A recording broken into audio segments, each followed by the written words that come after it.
the Prophet and his family with a salawat.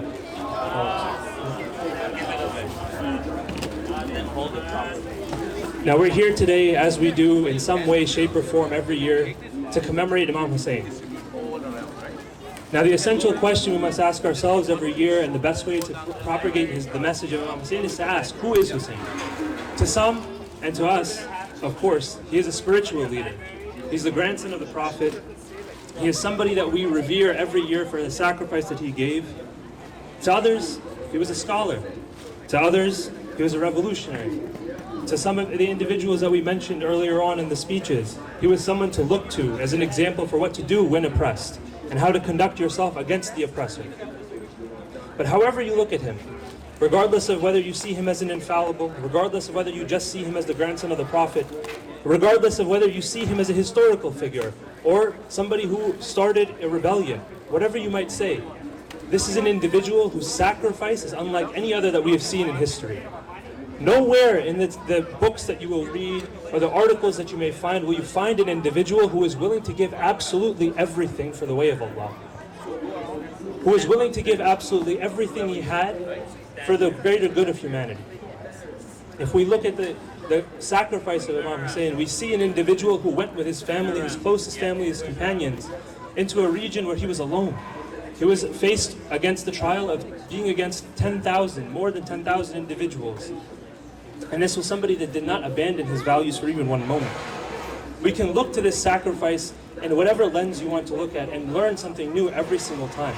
If you look to Karbala, if you look to the sacrifice of Imam Hussain from the lens of racial equality, we see that Imam Hussein's camp had more than 10 freed slaves as part of those individuals that stood against the oppressor of the time. If you look toward the individuals within Imam Hussein's camp, you see the role of women in a rebellion against the oppressor. You see individuals like Lady Zainab, who would not stay quiet against those that had power and were abusing it. If you look toward the people that were included amongst this camp of Imam Hussain, you see the role of young people in holding those morals close to heart. Now, one of the most impactful, I think, stories and quotes of Imam Hussain was not during Karbala, not during the time where he was expected to give his life to sacrifice, not during the time where he actually made his stand. It was in establishing the ground rules for the stand itself. We see that Hussain began to leave the city of Mecca.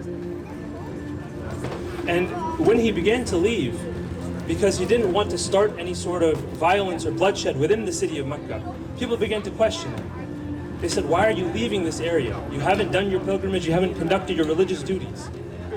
And the Imam would walk toward the gate, Hussain walked toward the gate, and people would stop him and say, why are you leaving right now?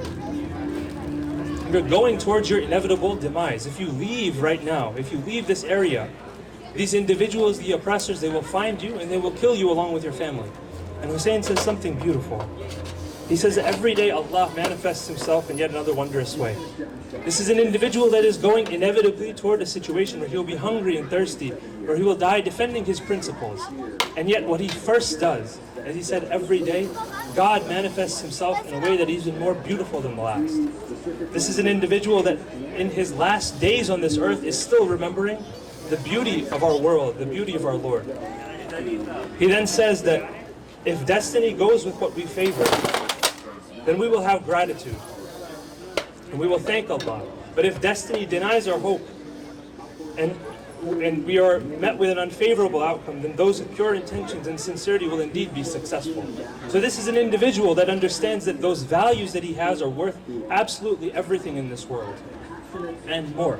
This is an individual that sees the situation around him and refuses to compromise his beliefs. This is an individual that is going toward his certain death, but at the same time, he's an individual that is thinking with such mental clarity that we don't find in the history books with anybody else. Now, what can we pull from this lesson, just this small quote? The individuals around Hussain were shocked. This is such a strange way to react to a situation where you know that you are going to be killed in a horrific way. That when things go well, Imam was willing to have gratitude and be humble. So when things go well for you, keep humility in your heart. But when they don't, stick to your values.